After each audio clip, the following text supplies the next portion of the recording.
I greet you with Jesus' joy, for it is in him that I live, breathe, move, and have my very being. I am very glad that you joined Unboxed on Purpose today. We are a podcast created for Favored by the Father Ministries. I am your host, Barbara Arlene Fields Breon, and our featured guests share how they stepped outside of comfort zones to become unboxed. We talk about all kinds of experiences that lead to fulfillment of purpose. And I do pray for each episode that we will help our audience access their authentic destiny. And so today we have sharing with us Dr. Jennifer Griggs, and she is going to discuss your dignity in action. Dr. Jennifer Griggs is an oncologist with over 30 years of caring for people with cancer. Wow. Her research has focused on inequities in cancer care and on ways to achieve high quality care for all people. In 2018, she experienced a traumatic event at work and found herself called to forgive. This stretched her into new places, and she is now a physician and a physician leadership coach, working with people who want to live and lead with dignity. That's powerful. She is also the host of a podcast, The Dignity Lab. And Jennifer, her husband, live in the woods in Southeast Michigan with their little dog Daisy, surrounded by oak trees and songbirds. They have two adult daughters, and I introduce to you now Dr. Jennifer Briggs. Thanks for being here. Thanks for having me. I really appreciate the opportunity. Absolutely. I can't wait to hear you dig into all the things that you have prepared to share with us, because I have a feeling that I'm going to go backstage and just let you have open mic quite a few times. Is there anything that you want to share in opening with everyone after you tell them how you and I met? The one thing I want to share is that I'm not an expert and I don't want to ever come across as lecturing. These are things that I've learned from my own life and then from coaching other people. And dignity shows up every day when you listen to the news, you read a book, you have a conversation with a loved one. So I'm just sharing from the heart and less from the brain. Sounds good to me. Do you remember how we met? We met on LinkedIn. See? A lot of people keep hearing that because I use it as a tool to meet people that I would never run across before in any other way. And so I do thank God for all the tools and resources that he uses, that he can bring himself to folks in ways that we couldn't have years ago. And it's a delightful thing that you joined and that you tapped in and you reached back when I reached out. Mm-hmm. Thanks again for that. And so I usually like to start these get acquainted conversations for our audience with you going back to your childhood, reaching back to your teen years maybe, and talking about your passions in life, where'd you live, and all kinds of things that may have fed into who you have become. I'm going to go backstage and let you have it. Okay. So I grew up in Rochester, New York, which is in Western New York, sort of close to Buffalo. And I grew up with parents who loved me and my younger sister. We spent our summers going camping in the Adirondacks. Very simple life. We had everything we needed. I had piano lessons and my nose was almost always in a book. I love to read. I love to understand people, and reading, especially fiction, was a way that I think I grew empathy. We read Bible verses and poetry at the breakfast table, so I know probably 1,000 poems by heart. And Sundays were spent playing the piano and doing homework and reading the Bible, going to church.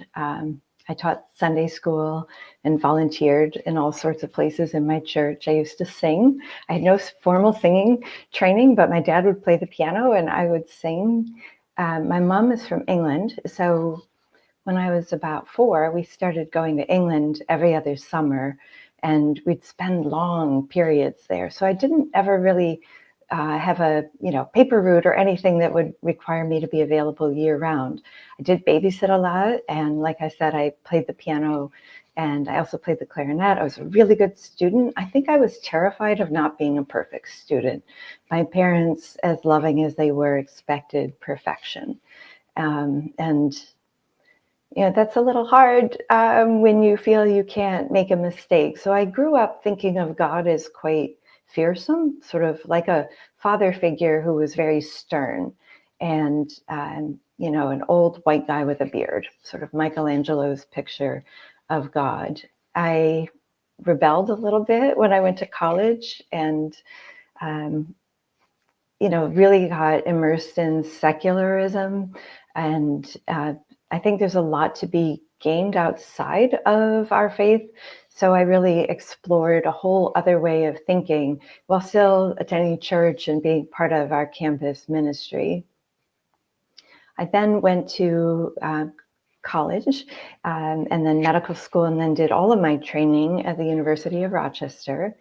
And then I moved to Michigan in 2016. I was recruited because of the type of research that I did. My passions were understanding people, again, through books, but also having long conversations with friends about what made them tick and their families tick. I think I was probably an amateur psychologist at the time. And I really loved hearing people be vulnerable and authentic and really understanding people. Very close to my sister growing up. Really loved being outdoors and swimming in the lakes and canoeing and getting to know all the names of the trees. It's interesting that I'm back in the woods now with all the oak trees that we have. And I love watching the acorns break open in a little tree form, and the birds that are around us. We have bluebirds and hummingbirds and 40 different species of birds. We have ferns on the forest floor. So that's sort of me in a nutshell. That's a great nutshell when you were talking about acorns. I appreciate that the nature from the past and into now. I can imagine the musicality and creativity with playing and singing in relation to the nature and the living in the woods and all of that. That's just so connected to intrinsic values of being in personal relationship. Intimacy is what I like to write about and call relations with God. Oh, I'm just so enamored with all those kinds of things. And as you were talking, I could just picture it myself. I live in a rural community where my house is not, surrounded by trees, but only a couple of minutes away, there they are. Oh, thank you so much for sharing those.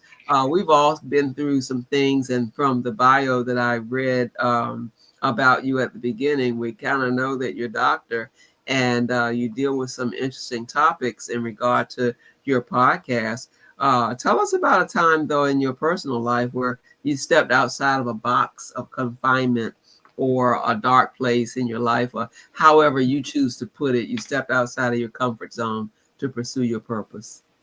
I always felt that I was living out my purpose when I was with my patients, but medical care has become really difficult to be fully present with the patient. We have the electronic health record and so much administrative burden.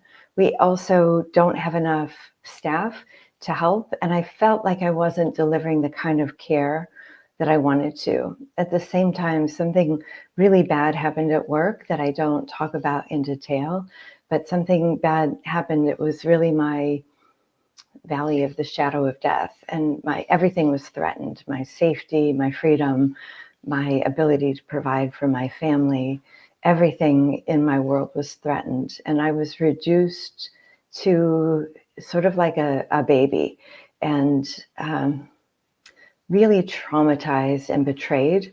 And a lot of really confusing things were happening that had nothing to do with me. They had to do with the environment I was in.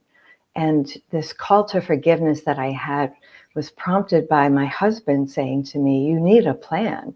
You're stuck and I can't help you. And I knew I needed to change something.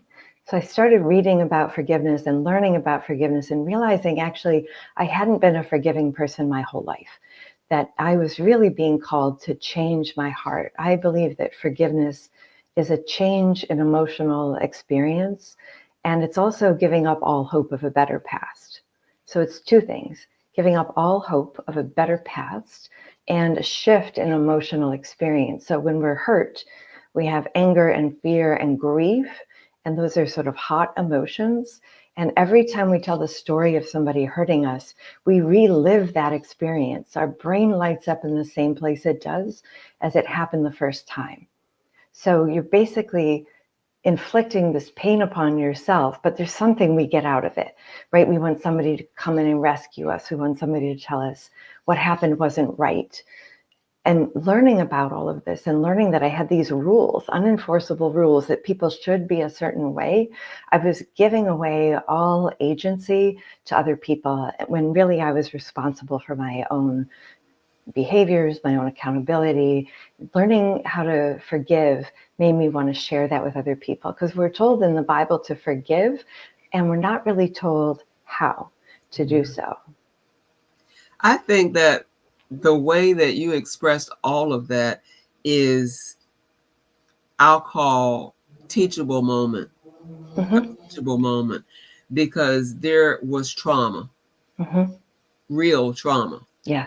And rather than discuss the details of the trauma, you got to the part that I think is so helpful for us today, to express your perspectives and how to handle, how to react to it. And those things are vital.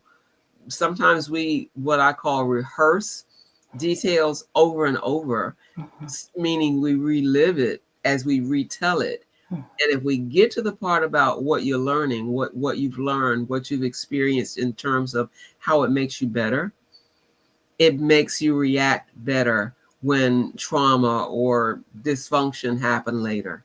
And I thank you so much for that as an example of the you that you are. Wow. Thanks so much. Is there anything else you want to pour out in that regard or regarding that before we move on? I think this is a good place to discuss dignity, because all the books written about forgiveness, and I have them all, none of them helped me understand why what hurts, what it was that hurt me so much. And when I discovered dignity, and that's how everybody talks about dignity, is they discover it. It all makes sense. Our dignity is our inherent worth or value. We have it the minute we're born, and nobody has more or less dignity than another. Donna Hicks, whose work I cite, describes 10 elements of dignity, and I'll just briefly say those here. They're acceptance of identity, safety, inclusion, understanding, having a chance to have our story heard, acknowledgement of what's happened to us, really validation, recognition for our accomplishments, but also our striving. If we only recognize accomplishments, we're never going to try something new. Being given the benefit of the doubt, autonomy, accountability, and fairness. And I'm sure people watching this can say, oh, okay, I can sort of see how that looks. But for me, when I discovered this concept of worth, I was able to say, these are the elements that were violated. And the most important thing, though, for me, is I was able to take accountability for my part. And I was able to see what I'd done, not just with this one incident, but over my entire life. And that's something for me that really accelerated healing. So dignity for me played a role in understanding why what happened hurt me so much, and also to see the importance of accountability. And for me, that helped me overcome shame, the shame we see with trauma, to be able to take accountability for my part and also to put words to what had happened. So that's where forgiveness led to this discovery of dignity. And that really opened up the world to me in the way I'm living and leading and coaching and teaching now. So I want you to continue along this vein and tell us about the Dignity Lab. That's all I'm going to say, because you know what to do. So I did the Dignity Lab refers to two things. One is a group program I have for people who want to live and lead, and I believe we're all leaders with dignity. So it's a small, safe group, everything kept in confidence, where we talk about those elements of dignity and we look at things that have happened in our own lives, between us and other people, between us and our communities and the world, through that lens of dignity. And there are ways to reclaim our dignity after harm or after we've hurt somebody. And that lens, I feel like I walk around with this lens of dignity in front of me, is an amazing way to see everything from the way the person behind the cash register treated you and why it bothered you and why what you did might have bothered them, to understanding our political scene and what happens in the world. So in the Dignity Lab, people bring something, a dignity dilemma, something that happened, something that they did, and then we work through it together. The Dignity Lab also refers to my podcast, which I kicked off earlier this year. I think we've had about 40 episodes now. And I do long form interviews with people about topics such as social justice through the lens of dignity. We look at how we heal from trauma through the lens of dignity. We look at healthcare through the lens of dignity and what makes healthcare moral versus immoral. And then I also have shorter episodes I call Doses of Dignity, where I talk about, a short topic like how you pick your core values and how important they are, how you identify your purpose and why do you need a purpose, which I think really probably resonates with you and probably how we ended up together. I talk about the imposter phenomenon. I talk about the weekly meeting you can't miss. And I talk about giving feedback with dignity and receiving feedback with dignity. So it's both the group program that I have and also the podcast. You hit it right on, because I do like the doses of dignity. There's something about it. I like alliteration and the idea of what it is that you do. And it occurred to me while you were talking about the podcast and those things. If you would, for those of us who like definitions, what do you say dignity is? Because I learned when I was working with incarcerated youth that the people I worked with didn't perceive the word respect the same way. And Yeah. so what I meant when I said respect or disrespect wasn't what the gentleman, as I call them, would think. And so how would you define dignity, just to make sure that the audience is aware of what we mean when we say it? Great question, and really important to distinguish from some lookalikes. So Yeah. dignity, if you think of a brand new baby, a baby hasn't done anything. In fact, I sometimes argue they're a net negative, right? They don't even smile, and yet they're 24/7 care. They pee, they eat, they cry, and they don't do anything, but nobody would argue that that baby has worth. Nobody would say, what have you done lately to earn your place in this world, in this universe? Respect is acquired. So I think we have to earn respect, and I think we can do things that violate trust, where people will lose respect. Dignity can be hurt. Dignity can be bruised, if you don't want to use the word violated, but nobody can ever really take away your dignity. Just like that little baby, no matter what you've done in life, you still are worthy. You still are a child of God. No matter what you've done, no matter what's happened to you, no matter who you are, you still have dignity. Whereas respect, you have to earn. And the other things that dignity is it's not pride. So if you're embarrassed or somebody else gets a job because they're more qualified and you've told all your friends you're going to get the job, your pride is hurt. It's not your dignity. If somebody else gets a job and you were better qualified, you were more qualified, that's a dignity violation. It's also, dignity is not the same as honor. We know there are cultures around the world and in the United States where people feel their honor has been violated, that somebody's encroached upon their land, or this is going to sound real caveman-like, but encroached upon the purity of their woman. That's honor. And people will resort to violence to defend their honor. That's different from worth, different from your inherent worth or value.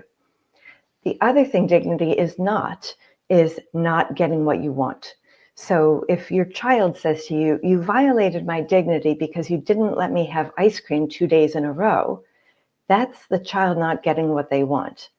That's not the same as dignity. So we want to be careful that just because we didn't get something we want, we don't call that dignity violation. We have to be crystal clear that our dignity is our worth or value. And that means we may not always get what we want. I think those simple analogies that you gave are so clarifying, but so uplifting at the same time, encouraging, empowering, because we need ways of knowing how to self-reflect, how to self-assess, so that we can be better within ourselves and therefore be better in relationship with other people. Yeah. This is a great conversation. I'm listening, I'm learning, I'm being edified, because backstage you and I shared some personal things, and I'm getting over something that had happened with me earlier. And so this is great stuff that it's just not a conversation. It's deeper than that. It runs deeper because it's something that can assist us as we do this thing called living and learning. And so as we, focus on the concept of this whole dose of dignity and the dignity lab and the things that it is that you do, the things that there are with, futuristically speaking, grandchildren, great grandchildren, and generations yet unborn, what words of wisdom can you impart right now that might prevent someone years to come that haven't even born yet from feeling stuck in a box or being feeling stuck in a dark place? I think the way the world works right now with the so-called meritocracy and also the scarcity mindset, that if I have something, it means you don't get something. We actually have enough in the world to take care of everybody. So I think because of the scarcity mindset, that if you get something, I am deprived. And because our world is set up with competition and performance, that we have to earn our worth, I think I would leave people with a couple of things. The first is that you have dignity and worth, just again, no matter who you are or what you've done or what's happened to you. And we forget that. It sort of slips through our fingers. So when you're hurt or when you've made a mistake, look at your dignity and that of others. The next thing I would say is that not only do you have dignity, but so do other people. And I sometimes call this next level dignity. I work with people who want to forgive an ex-husband or an ex-wife, and I know they're healing when they can say, not only do I have dignity and worth, but so does my ex-husband, my boss, my neighbor. When you can see the dignity in others, that's, I think, when the world becomes a healing community. And I think remembering that your neighbor, the person you're arguing with, the person who hurt you, has worth and value. Nobody has more or less dignity than another person. So in that way, we're all equal. I think anybody watching this, if we can just create more dignity consciousness, I think the world could be a healing place and not a place of harm. To see the dignity in others reminds me of Jesus, because he loves everybody the same. We're the ones that make differences and distinctions, and that's not what he teaches. Nope. So wow, this is just good stuff for me. I could sit here and do this for a long time, but I don't want to make it so personal that it's all about me. Let's get back to you. What advice, with all these things that you put out there, I usually ask this question earlier in the time of sharing, but I wanted to ask this later in today for you, the younger you. What would you say to your younger self that you wish you had known maybe 20, 30 years ago?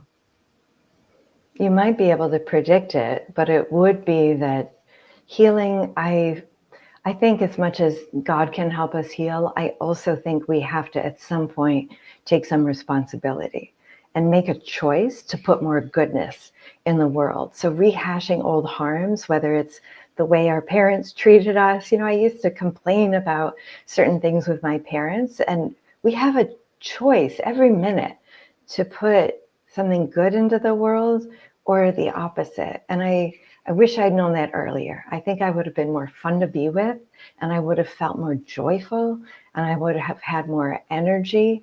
And I had to learn that, in my 30s. And I wish I'd learned that earlier. So if I could talk to my younger self, I would say, you have a choice, make the right one. That's just so fascinating. It reminds me of an activity that I would do with alternative education students in a public school. I would have them from time to time to write a letter to themselves. Mm-hmm. And they were teenagers. And so I would have them to write a letter to themselves as though they were maybe 4 or 5 years old, so that the big brother is telling the little brother or sister, something Mm-hmm. to avoid. And then we would talk about those things, knowing that they were talking about themselves, because the letter was from that Mm-hmm. person themselves. And Yeah. that's so medicinal and Mm-hmm. so helpful in regard to therapeutic ways without being therapeutic. Yes. Yes. Conversational, because we would just do it as a conversation Yeah. rather than an assignment. This is great stuff.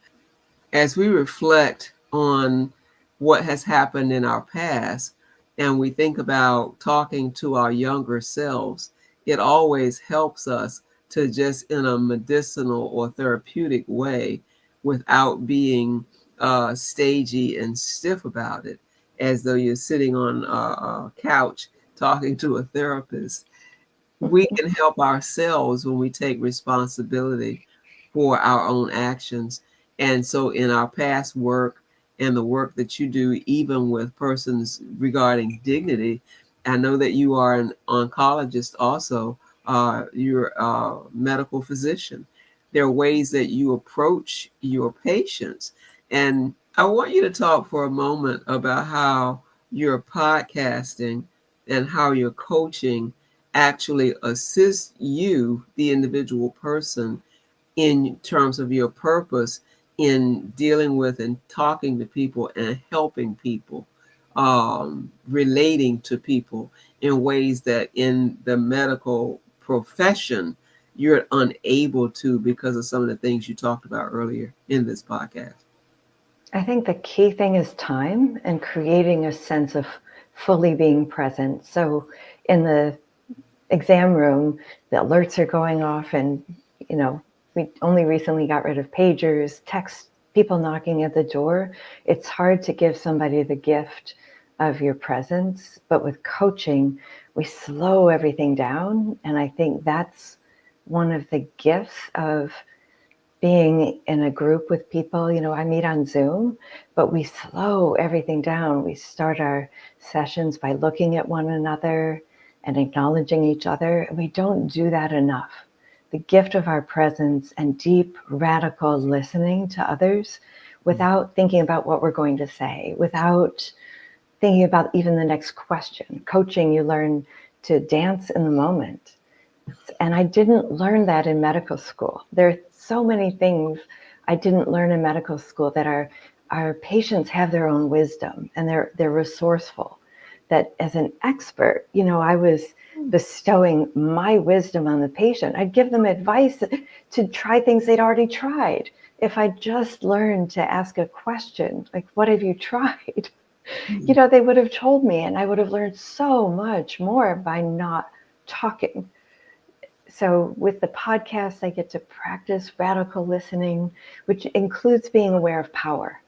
So deep listening is listening for what's said and not said, body position, gestures, changes in the voice, changes in the energy. With radical listening, you're paying attention to power. And that's so important when you're working with people, because it's hard for them not to see you as the expert. And when you have an MD and you've been practicing for decades, patients will sometimes give up their own knowing, their own deep knowing of their body because the doctor said this. And I never do that with my patients, but I think other doctors do. And if I'd known what I was doing in that moment, I could have taught differently and I think done more self-reflection. I love that phrase, giving the gift of presence and the listening that you're talking about. There are different kinds of listening and levels of listening. And these are things that people take for granted and really don't understand. And I'm understanding also that even though we do pre-record, God gave me the notion to give this episode a spot the day before Valentine's Day. And I'm thinking about the love language, and people have different love languages. But what a beautiful gift to give to your loved ones than the gift of presence. Can you expound upon these ideas? In terms of the gift of presence as it pertains to tomorrow being Valentine's Day. I think we want to give heart-shaped boxes that have big bows on them full of chocolate or teddy bears or a fancy dinner with champagne. My husband once gave me tango lessons for Valentine's Day. And I think all of us receive things in a different way, but I don't know anybody who doesn't appreciate being with somebody who's fully there for them, not on their phone, not checking their watch, not looking at the TV screen. You don't even have to talk. You don't even have to say, hey, I'm fully present with you, because we can show that with our bodies. We can show that with our countenance. And it takes so much practice. Our minds are like little rabbits hopping all over the place. And if we can just put the rabbits in a little basket over to the side and put our own inner dialogue aside and just fully listen and then check our understanding. Now, some people don't like, being said, well, this is what I'm hearing, but you can just ask a question like, can you tell me more? I've never known anybody who doesn't like being asked, can you tell me more? I love it. I love it. And I love it so much that I want to hear more from you. And I will keep tapping into what I see on social media and getting all the pieces of dignity and all the doses that I can, which I do. But how can the listeners get in touch with you? How can they connect with you? And is there anything else that you would like to share with us in our closing moments? Well, I can be found on Instagram. I'm Dr. Jennifer Griggs Coaching. I'm on LinkedIn, Jennifer Griggs. I think I'm the only one there. My website is www.jennifergriggs.com. The Dignity Lab podcast website is thedignitylab.com. I can be emailed at jennifer@jennifergriggs.com. And what I love to leave people with is that you have worth and value no more or less than anybody else. You are a child of God. Woo-wee. That's the best love language I know. And I know when I speak of love and loved ones, it's not just those relationships between persons that are married or engaged and that sort of thing. But I remember times when my dad, who is now deceased, would give something for Valentine's Day. I remember when kids that I worked with in schools would give the teacher Valentine's something. There are loved ones of all kinds of relationships. And as we celebrate these man-made holidays, because that's all they are, Yeah. we should learn how to do these things automatically as we live each day. And that's living with dignity. That's a dose of dignity every single moment of every single day. And as the title says, dignity in action, not just on a special day. I am so grateful to God that He allowed me to meet you, Dr. Jennifer Griggs. And I'll give you another opportunity to just say anything that you have in your heart that you would like to share with us before I give our closing.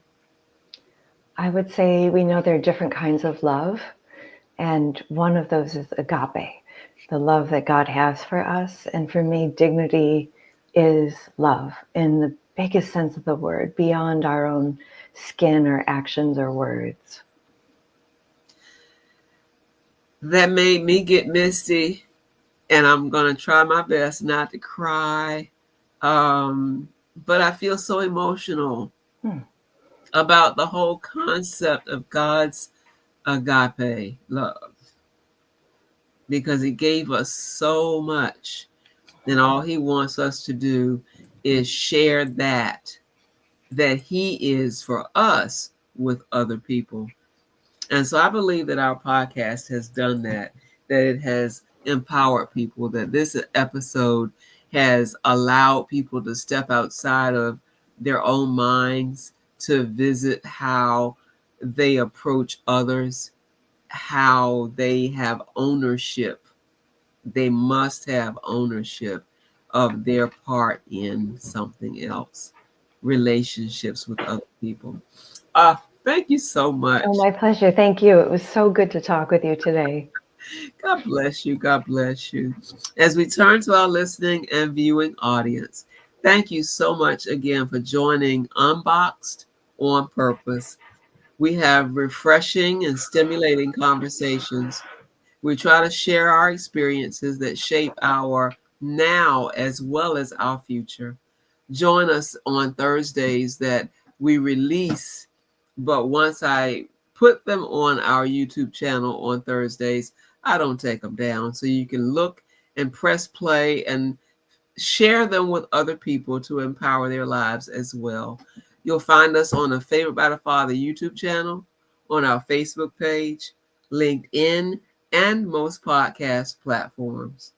And so I like to share that as we evolve, we really are like butterflies that float out of boxes, whether they're dark places of confinement that we put ourselves in, whether they're dark places or boxes that other people try to force us in.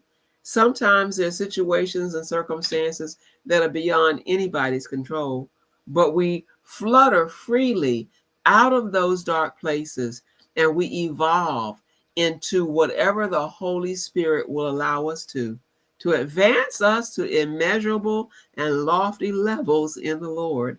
So I want you to fulfill your purpose. I want you most of all to remain favored by the Father. Happy Valentine's Day. Happy Valentine's Day.